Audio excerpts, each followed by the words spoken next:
ایک اور واقعہ آپ کو سناتے ہیں انشاءاللہ، پھر جو ہے وہ ہم وائنڈ اپ کرتے ہیں۔ A righteous man was once asked to tell the story of the most pivotal moment of his life۔ ایک نیک آدمی سے پوچھا گیا کہ آپ چینج کیسے ہوئے، کوئی ایسا واقعہ بتائیں موسٹ پیوٹل کہ جس نے آپ کو چینج کر دیا، کمپلیٹلی جو ہے وہ تبدیل کر دیا۔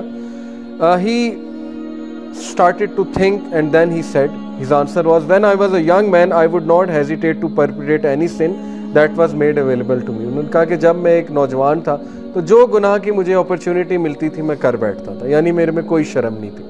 Then one day I saw a young woman who was perhaps the most beautiful woman I had ever seen۔ اور پھر میری نظر ایک خوبصورت عورت پہ پڑی اور بہت خوبصورت تھی۔ Much tempted by her، میں ٹیمپٹ ہوا اس کی بیوٹی سے۔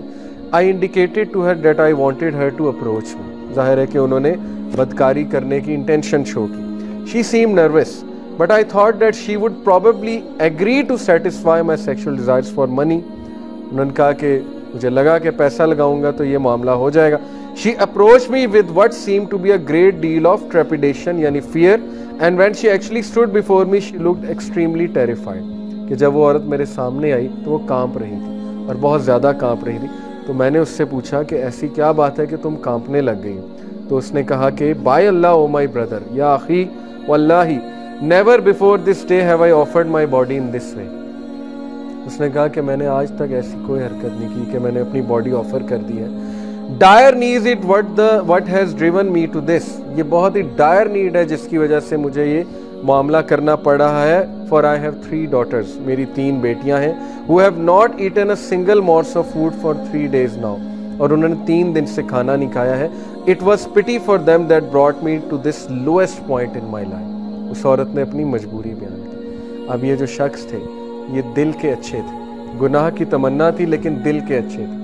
انہوں نے جب اس عورت کو یہ کہتے سنا تو ان کی آنکھوں سے آنسو آ گئے اور انہوں نے اللہ کو کہا کہ میں کتنا بدبخت ہوں کہ میں ایک عورت کی مجبوری کا فائدہ اٹھا کے اس کے ساتھ جو ہے وہ گناہ کا عمل کرنا چاہتا ہوں۔ اسی وقت وہ اس عورت کے گھر گئے، اسے کچھ پیسے دیے اور اس کے بچوں کے سر پہ ہاتھ رکھا اور واپس آ گئے، اور اللہ کو یہ عمل ان کا بہت پسند آیا۔ پھر جب وہ گھر پہنچے تو انہوں نے اپنی مدر کو کہا کہ بائے اللہ، وہ اپنے گھر گئے اور انہوں نے اپنی مدر کو کہا کہ مدر میں نے یہ عمل کیا ہے۔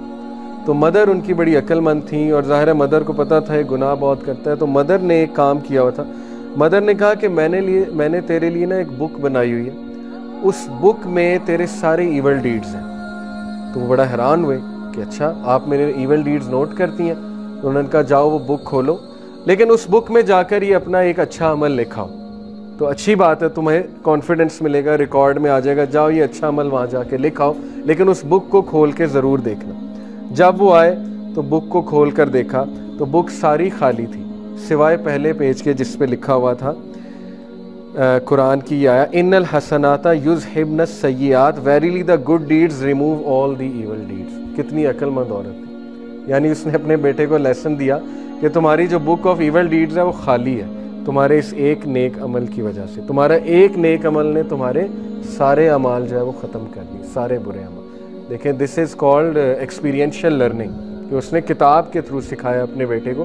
اس آیت کو لکھا ہوا تھا سورہ ہود کی آیت نمبر 114 ہے، at that very moment I raise my hands to the sky and said by your might and majesty my lord never again will I dish obey.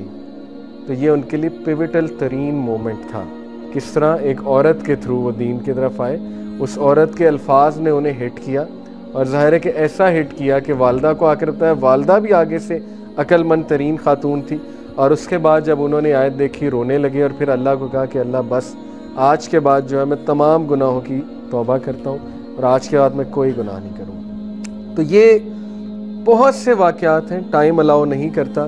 Stories of repentance کتاب کا نام ہے، دارالسلام پبلشر مجاہد صاحب نے ظاہر ہے واقعات جمع کیے ہیں، authentic narrations. Darussalam is an authentic corporation. اس کتاب کو آپ ضرور لیں، پڑھیں، ایسی چیزیں پڑھا کریں جس سے دل نرم ہو، اس سے ایمان تازہ ہوتا ہے۔ جب آپ چیز دیکھیں گے ہی ایسی اور چیز سنیں گے ایسی جو گناہ کی طرف مائل کرتی ہے، پھر تو گناہ نہیں چھوٹنے والے۔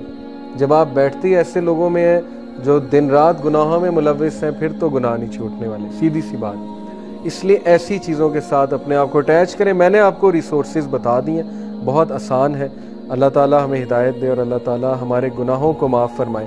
جو بھی لوگ آج یہاں اس محفل میں بیٹھے ہیں اللہ ان کے تمام گناہ معاف فرمائے اور نیکیوں میں تبدیل کر دے.